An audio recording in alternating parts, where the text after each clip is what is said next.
Staffy, talk to me, bro, because I think you were like me. I saw your tweet. First 15, 20 minutes, we look really good. Yep. We started well, but once again, we can't stay in the game. Story of our season so far, nothing new. I've seen people saying Staffy's lying. Why would I hide, bro? Why would I hide? First of all, I was just making the shisha because, like, that's the only way to keep with the stress that United is giving me because this shit is not worth it at this point. But there's nothing to hide from when I come here every week and I say the same thing and people are refusing to listen to me. I'm hearing people asking me all these questions and they're like, oh, talk to this person, talk to that person. Bro, listen, at this point, if you want to listen to me, listen to me. If you don't want to listen to me, I say the truth every week. No one wants to listen to me, so I'm not listening to anyone. At this point, you need to come ask me questions because I'm telling you every week what's the problem and people don't want to listen to me.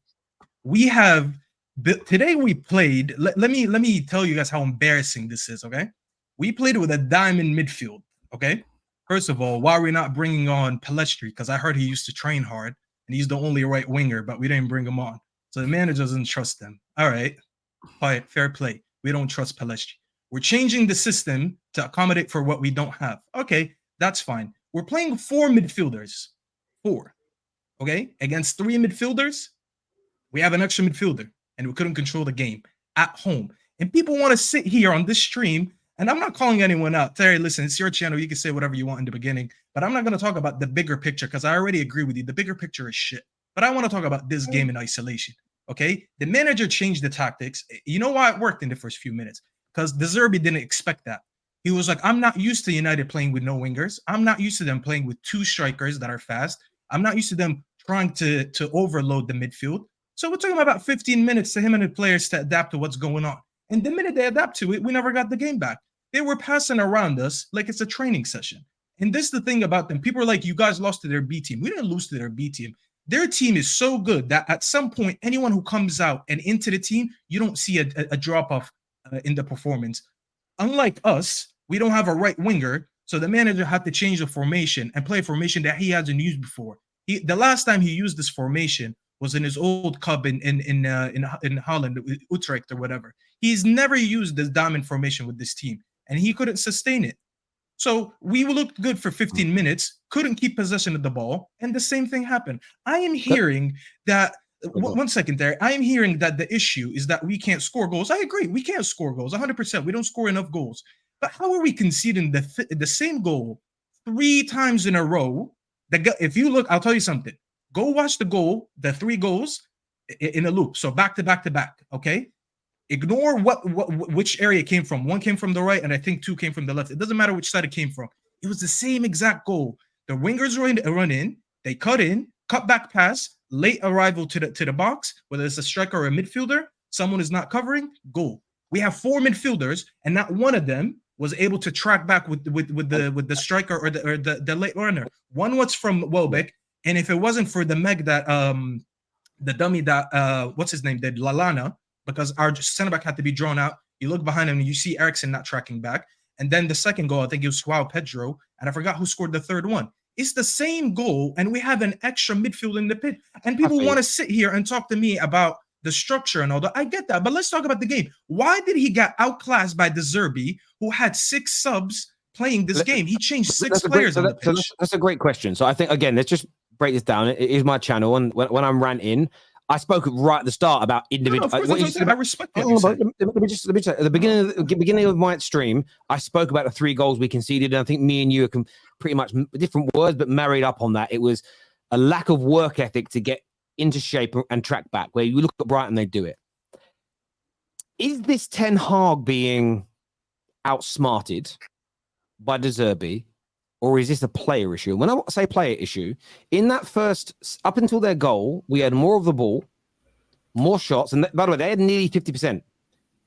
But hang on, but 90% of their ball was in their own final third. They had no ball in dangerous areas, so we dominated the game in those opening 20 minutes, and then they scored a goal against a run of play.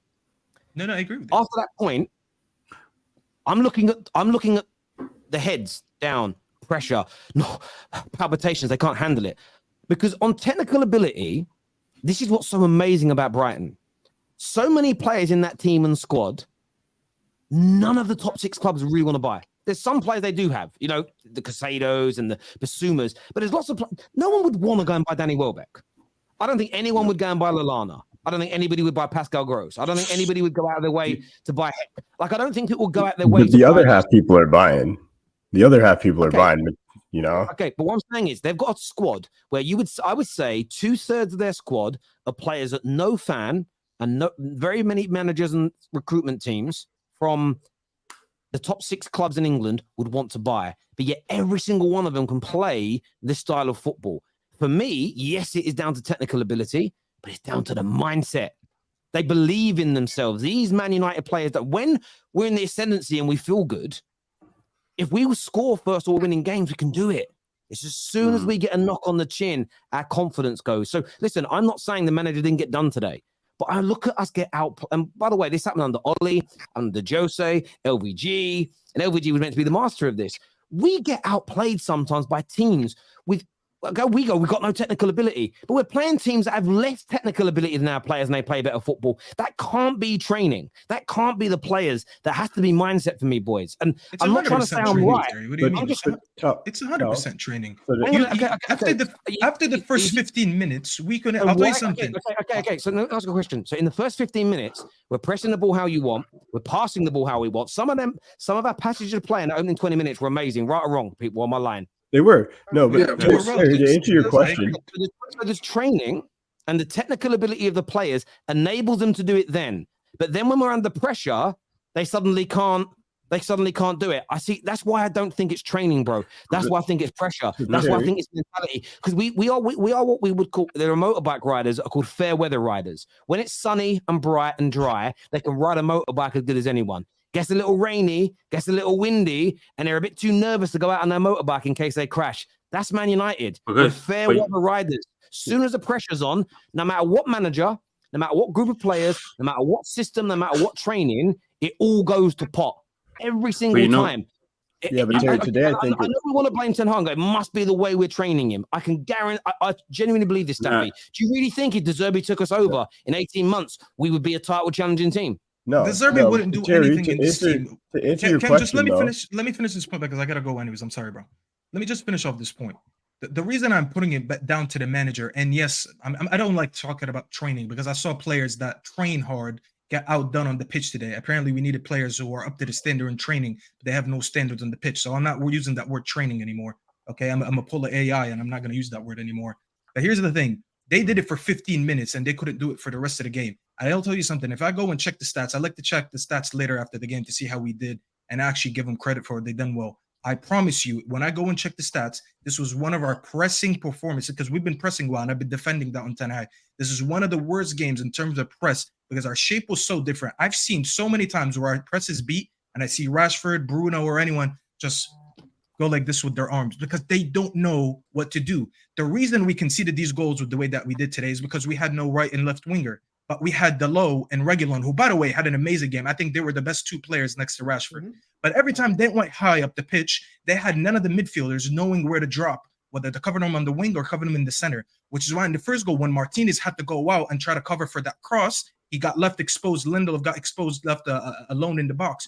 So the team, not only, yes, you can sit here and say they don't have the mentality. They're not drilled well. We don't have a good system and style of play. We had to change our system because he doesn't back Palestri. And when he brought on these players that are supposed to be quality, by the way, these are most of the players that he signed. A lot of these players he signed. Yes, Mount wasn't here. I understand Amrabat wasn't here, but he chose most of these people to be here.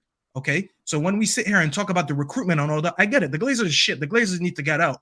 But at the same time, this guy recruited most of these players, and these players that can't interchange and play different positions and different styles on the pitch, it's his fault. When he went and spent money on Mount instead of getting a midfielder that can control games, that I have to put that down to him. Yeah, I mean, when he's bringing in Højlund. Hang on a minute. I've got to stop you. 5 of the 15 players that featured today, the manager signed. The rest were already here. So 1/3 of his players that played today. And that's not enough, Terry? Most of these guys are here by his will. You said most. I named a couple that are injured, so I understand that. I mean, he's not going to change the whole team in a year and a half. Most, is it? I would be unfair. I would be unfair if I said everyone on the pitch today should have been his player. But most of these players are here based on his decision. He gave the captaincy to Bruno. He said, "You're my captain."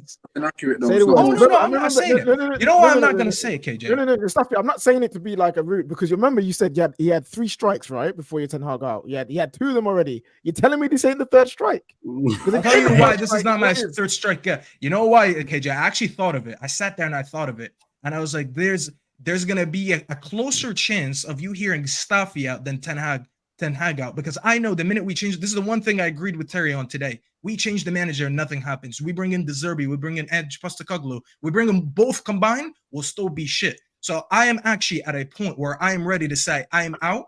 Well, I'm just gonna stop watching this team and take a break until we get new owners. I swear to God, one day you'll go on Twitter, and if you see hashtag Staffy out, just know that when you go on my channel, you're going to see different topics than United. Again, I got called a capper, but I want to ask you, because you didn't actually answer my question. How can these players play well when the going's good, but as soon as the pressure's on, they can't play anymore? What do you think they're not? What is the manager not doing in training to help them cope with that scenario? Are you talking about today or just in general? No, you're saying that we don't. It's the training that makes us not be able to play well and hold on to games. I don't think these players are drilled well. Yeah, they don't know how to play a certain system, which is why when we miss individuals, we have to tweak. I need to stop you because I need to understand what you mean. When you say not drilled well, what is the training techniques the manager should be doing to enable us to play like we did in the first 20 minutes when we're under pressure? You know what? You know what it is. I should have him trained. You know what it is. You know what it is. You know what it is. I don't think. What does he need to do? I don't. What do you think he? Sorry, Savvy. What is the manager not doing to make us be able to handle the pressure? So we do it when we play well when the pressure's off. When the pressure's on, we crumble. What drills is he not doing in training that would stop that, in your opinion, bro? Well, I'm not going to talk about drills, but for first, he's playing a style of football that doesn't accommodate most of these footballers. And then he said he wants to play transition football, and he got rid of some of our best football.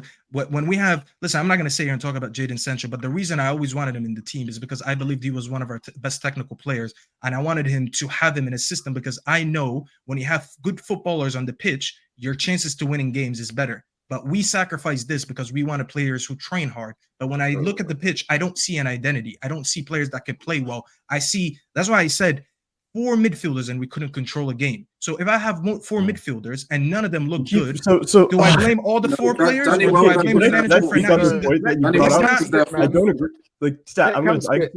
This has been, you got in circles. Now I just want to speak on a few things. I actually agree with you on a bunch of it. But realistically, like you keep saying 4 midfielders, like 4 midfielders this, 4 midfielders that. Truth is, one of the midfielders was Scott McTominay. At the end of the day, thank you. Truth is, one of the midfielders was Scott McTominay. And if you look at, I know you like looking at stats and all that. We watched the game. He barely touched the ball. He barely was in the game. I agree. We were playing with 3 midfielders, in my opinion, with no wingers. We changed our style up, and we probably shouldn't have. And one thing I agree with everybody on today, and I'm not Ten Hag out. I'm calm. I actually truly believe at the end of the day, we need to keep Ten Hag for his whole contract and see this out. That is our only way back. That is my opinion. But today, what De Zerbi did when he dropped Welbeck and Lallana into the midfield and completely overloaded us, Ten Hag did not respond to that. That was the mistake. No one's talked about that. Those 2 players dropping into the midfield. I did say he got outdone by De Zerbi, so I agree. No, you're saying we had 4 midfielders and we couldn't control the ball. That's not what I saw today. I saw us have a dead Scott McTominay out there who is not Ten Hag's man. Let's make that clear. We have the rest of our midfield who just right now aren't working well together, because when you have a Casemiro who looks leggy, you have Scott McTominay who's not able to cover for him. Bruno, I think, was good today. Plain and simple, I think Bruno played completely fine today. I had no problem with the way he played today. Ten Hag got done when he didn't adjust to what De Zerbi did, and that's the mistake he made today. He was too stubborn, and he did not adjust in time. Realistically, agendaless, all this talking about who should be on the pitch, who shouldn't be. My hope is from this game, he learns that he can't be stubborn that long in any game, because we had them on toast. We were fine for those first 17 minutes. And I get what Terry's trying to say. The mentality drops, but I do think for the next, once we should, like that goal that didn't count, we weren't terrible. We were still in the game. After the second goal, you could tell we were done. That's where we completely gave up. There's a lot of things everybody said that I agree with, but one thing I will say is anybody who talks about Ten Hag going out at this stage, for me, that's crazy. Like, our only way back, in my opinion, is keeping some consistency for as long as we possibly can with these terrible managers. Because remember, Our defense looked trash today. Who was our first player that we were linked to that Ten Hag wanted? Kim Min-jae. We couldn't get him because Bayern had all the time to get in there. We didn't put the money up. Realistically, I know Terry says he doesn't want to talk about the Glazers, but that's the problem. It's going to be. I was being sarcastic. I know. No, But that is the truth. But Kim Min-jae was the player we wanted. To Neji's point, Kane was our striker. That's who we wanted. These were players that we originally wanted, and Ten Hag, unfortunately. So it's like I agree and disagree with a lot of your things. He had to pivot. What were his priorities? I don't think he wanted to make Onana the priority, but he was like, if I'm not getting Kane, what can I do to make this team better?